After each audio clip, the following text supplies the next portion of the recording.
Chapter 5. Acheson and the Lure of Chinese Titoism. An episode that occurred during Mao's stay in Moscow was symptomatic of both the fraught relations within the communist world as well as the potential and looming role of the United States in that emerging triangle. The occasion was an attempt by Secretary of State Dean Acheson to answer the chorus of domestic critics on who had lost China. Under his instructions, the State Department had issued a white paper in August 1949 addressing the collapse of the Nationalists. Though the United States still recognized the Nationalists as the legitimate government for all of China, the white paper described them as corrupt, reactionary and inefficient. Acheson had therefore concluded, and he advised Truman in the white paper's letter of transmittal, that the unfortunate but inescapable fact is that the ominous result of the civil war in China was beyond the control of the government of the United States. Nothing that this country did or could have done within the reasonable limits of its capabilities could have changed that result. It was the product of internal Chinese forces, forces which this country tried to influence but could not. In a speech to the National Press Club on January 12, 1950, Acheson reinforced the white paper's message and put forward a sweeping new Asia policy. His speech contained 3 points of fundamental importance. The first was that Washington was washing its hands of the Chinese Civil War. The Nationalists, Acheson proclaimed, had displayed both political inadequacy as well as the grossest incompetence ever experienced by any military command. The Communists, Acheson reasoned, did not create this condition, but had skillfully exploited the opening it provided. Chiang Kai-shek was now a refugee on a small island off the coast of China with the remnants of his forces. Having conceded the mainland to communist control and whatever geopolitical impact this might have, it made no sense to resist communist attempts to occupy Taiwan. This was in fact the judgment of NSC 48 halves, a document reflecting national policy prepared by the National Security Council staff and approved by the President. Adopted on December 30, 1949, it concluded that the strategic importance of Formosa, Taiwan, does not justify overt military action.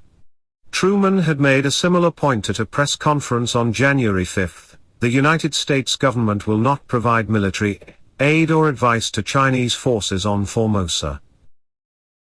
Second and even more significantly, Acheson left no doubt about who was threatening China's independence in the long run. This communistic concept and techniques have armed Russian imperialism with a new and most insidious weapon of penetration. Armed with these new powers, what is happening in China is that the Soviet Union is detaching the northern provinces, areas of China from China, and is attaching them to the Soviet Union. This process is complete in Outer Mongolia. It is nearly complete in Manchuria, and I am sure that in Inner Mongolia, and in Xinjiang there are very happy reports coming from Soviet agents to Moscow. This is what is going on. The final new point in Acheson's speech was even more profound in its implications for the future. For it did nothing less than suggest an explicit Titoist option for China. Proposing to base relations with China on national interest, Acheson asserted that the integrity of China was an American national interest regardless of China's domestic ideology. We must take the position we have always taken, that anyone who violates the integrity of China is the enemy of China, and is acting contrary to our own interest. Acheson was laying out a prospect for a new Sino-American relationship based on national interest, not ideology. Today is a day in which the old relationships between East and West are gone, relationships which at their worst were exploitation, and which at their best were paternalism. That relationship is over, and the relationship of East and West must now be in the Far East one of mutual respect and mutual helpfulness. Such a view toward communist China would not be put forward again by a senior American official for another 2 decades. When Richard Nixon advanced similar propositions to his cabinet. Acheson's speech was brilliantly crafted to touch most of Stalin's raw nerves. And Stalin was in fact lured into trying to do something about it.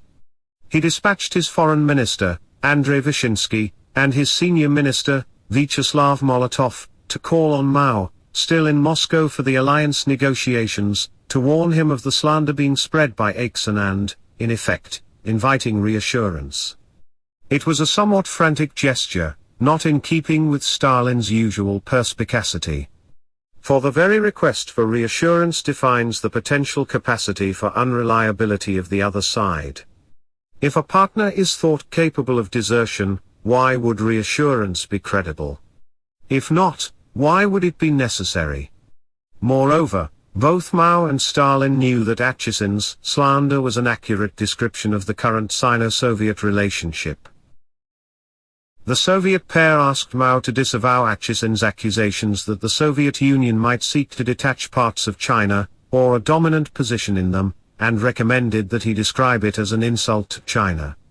Mao did not comment to Stalin's emissaries except to ask for a copy of the speech and inquire about Acheson's possible motives. After a few days, Mao approved a statement sarcastically attacking Acheson, but in contrast to Moscow's response, which was issued in the name of the Soviet foreign minister, Beijing left it to the head of the People's Republic of China's official news bureau to reject Acheson's overtures. The language of the statement decried Washington's slander, but its relatively low protocol level kept China's options open. Mao chose not to address the full implications of his view while he was in Moscow, trying to construct a safety net for his still isolated country. Mao revealed his true feelings about the possibility of separating from Moscow later, in December 1956, with characteristic complexity, in the guise of rejecting the option once again, albeit in a more muted way.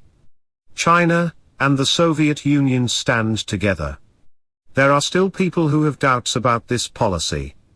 They think China should take a middle course and be a bridge between the Soviet Union and the United States. If China stands between the Soviet Union and the United States, she appears to be in a favorable position, and to be independent, but actually she cannot be independent. The United States is not reliable, she would give you a little something, but not much. How could imperialism give you a full meal? It won't. But what if the United States were ready to offer what Mao called a full meal? That question would not be answered until 1972, when President Nixon began his overtures to China.